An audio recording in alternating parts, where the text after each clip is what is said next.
हिस्सों में चुप चुप करने वाली गाड़ी अब आवाज नहीं करती। वो कोयले की गाड़ी से गर्म होकर गुस्से में लाल लाल होकर दौड़ने वाली गाड़ी अब बिजली के झटकों के चटखारे लिए चलती रही।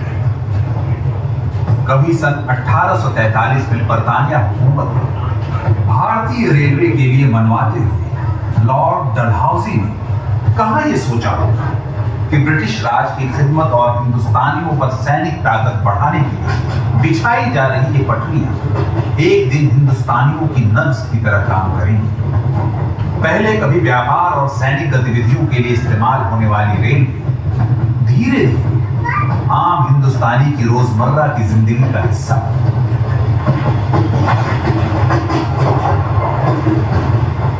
आज के हमारे इस सफर की एक धुंधली तस्वीर खींचते हुए कुछ बातें जो जहन में ताजा हो गई, उनमें से एक है 1911 में शुरू हुई पंजाब में मुंबई से पेशावर के बीच पड़ने वाले 37 छोटे बड़े स्टेशन और साथ ही रेल के कुछ पुराने खट्टे मीठे इतिहास। आजादी की लड़ाई से लेकर कई दुल्हनों की विदाई तक इन रेल की पटरियों ने बहुत कुछ देखा और सुना है। तो हमारा सफर शुरू हो रहा है।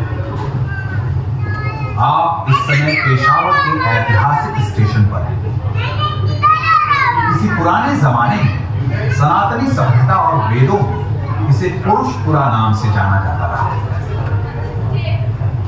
यहां का इतिहास बहुत पुराना होने के नाते यहां बाकी सबके साथ ग्रीक, मौर्य, कुषाण के साथ और भी कई सभ्यताओं के सबूत मिलते रहते हैं।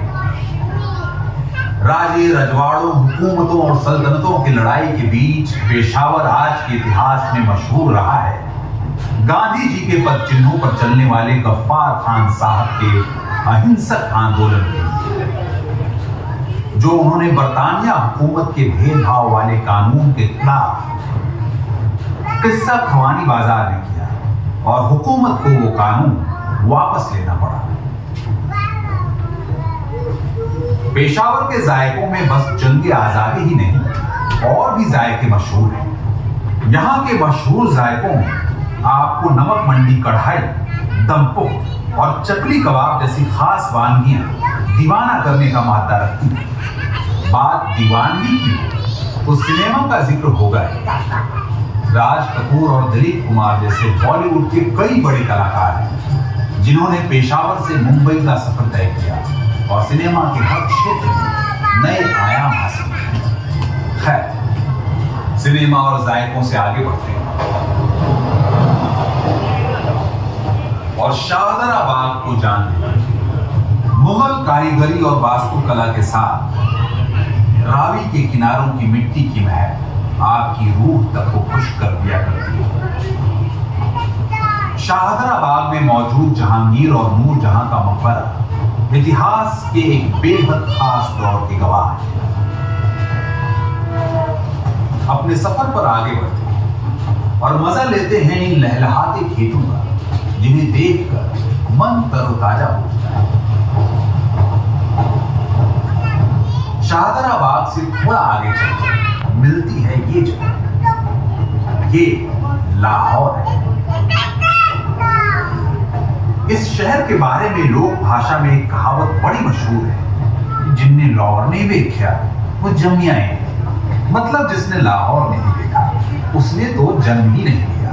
कभी दिल्ली सल्तनत ने इसे लहनूर नाम से भी पुकारा था। सनातनी मान्यताओं को मानने वाले इसे लवपुर या लवपुरी कहा करते थे, जो राम सीता जी के पुत्र लव के नाम पर पड़ा। ये जगह कर्म भूमि है महाराजा रणजीत सिंह जी की और साथ ही गुरु श्री अर्जन देव जी की, जिनका समाधि स्थल डेरा साहिब गुरुद्वारा यहीं पर मौजूद है। लाहौर मशहूर हुआ लाला लाजपत राय के साइमन कमीशन के खिलाफ बगावत और उस लाठी चार्ज की घटना से, जिसमें वे शहीद हुए, और फिर भगत सिंह के उस आक्रोश की गवाही भी बना जब उन्होंने सैंडर्स को मारा। लाहौर में तमाम घटनाएं घटी हैं जिसने हिंदुस्तान की तस्वीर और तकदीर को बदलने में एक अहम भूमिका निभाई है। और यही मौजूद है लाहौर सेंट्रल जेल, जहां आजादी के दीवाने भगत सिंह, राजगुरु और सुखदेव को अंग्रेजों ने फांसी दी। पर वो कहां जानते थे कि जलजले में पत्थर फेंकने से आग नहीं बुझती, शोले और भड़कते। हुआ भी ऐसा ही, और इस घटना ने आजादी की लड़ाई को धारदार कर दिया। तो अपने सफर को जारी रखते हुए अब चलते हैं अपने अगले स्टेशन, जिसका नाम लव के ही भाई कुश के नाम पर पहले कशावर रखा गया, और कशावर ही आगे चलकर बन गया कसूर। वो आपके लजीज खानों में आने वाली एक बेहतरीन खुशबू, जिस मसाले को हम कसूरी मेथी के नाम से जानते हैं, वो यहीं से चली है। खैर, बात सिर्फ मसालों की ही नहीं, थोड़ी घुटाया है। कसूर शहर मशहूर पीर बुल्ले शाह और बाबा फरीद चिश्ती का शहर है। कई पीरों की मजारों से रोशन इस शहर को पीरों का शहर भी कहा जाता है। इन गलियों में बुल्ले शाह के शेर के अशआर भारतीय संगीत की धुन में सराबोर होकर सुनने को जब भी मिलता है तो मानो रूह तक को सुकून मिल जाया करता है। कसूर में श्री मालजी साहब गुरुद्वारा भी है। गुरु नानक जी और भाई मर्दाना यहाँ आए थे,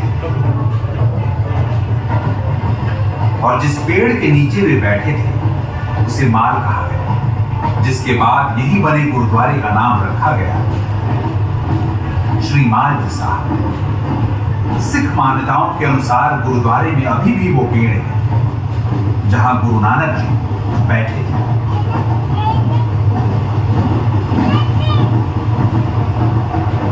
अब आप अपनी नजरों को दिलचस्प नजारों के साथ साथ इस ब्रिज पे भी रोशनी डालने को कहते। इसे कैसरे हिंद ब्रिज के नाम से जाना जाता है। सतलुज नदी के ऊपर से गुजरते इस ब्रिज का इतिहास यूं भी खास है क्योंकि कुछ वक्त के लिए इस पर पाकिस्तान का कब्जा रहा, पर 1971 की लड़ाई के बाद हिंदुस्तान ने इस पर वापस अपना परचम लहरा दिया।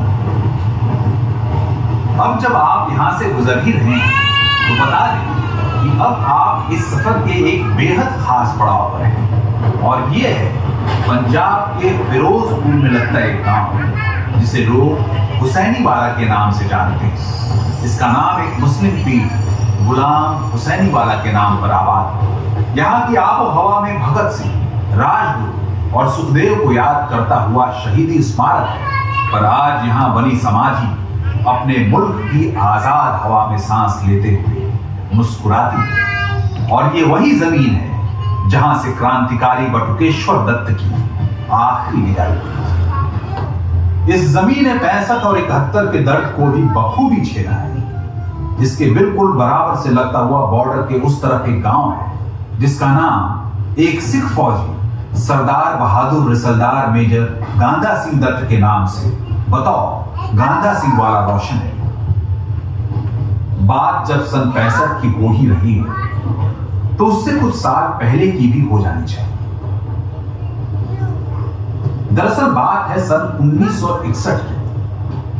बंटवारे के वक्त इस हुसैनी वाला को पाकिस्तान में शामिल किया गया था, पर 1961 में प्रधानमंत्री श्री जवाहरलाल नेहरू ने पाकिस्तान को 12 गांव देकर हुसैनी वाला को हिंदुस्तान में मिला दिया था। अब जब आप इस ऐतिहासिक जगह पर पहुंच गए हैं तो आपको बता दें, इस स्टेशन को साल में 2 बार खोला जाता है, 23 मार्च यानी शहीदी दिवस के दिन और 13 अप्रैल यानी बैसाखी के दिन। इस दौरान भारत पाकिस्तान अंतर्राष्ट्रीय हुसैनी वाला बॉर्डर पर विशाल मेला आयोजित किया जाता है। कई लोग शहीदी स्मारक के अंदर बने तालाब में नहाते हैं और शहीद आजम भगत सिंह, राजगुरु व सुखदेव जी की समाधि पर माथा टेकते हैं। यहां पर आने के बाद उन महान आत्माओं का यहाँ की मिट्टी और आबो हवा का शुक्रिया अदा जरूर कीजिएगा। आज आपका और हमारा साथ यही था, लेकिन ट्रेन का सफर कभी नहीं रुका। बॉलीवुड के अनगिनत सितारों को इस ट्रेन ने उनकी मंजिल तक पहुंचाया है और आज हम भी रुपहले पर्दे के उन सितारों की यात्रा को कुछ हद तक महसूस कर पाए। ये मुसाफिर जल्द ही किसी और सफर पर आपको ले चलेगा और वहां के किसी और किस्से से आपका वक्त गुलजार करेगा। धन्यवाद।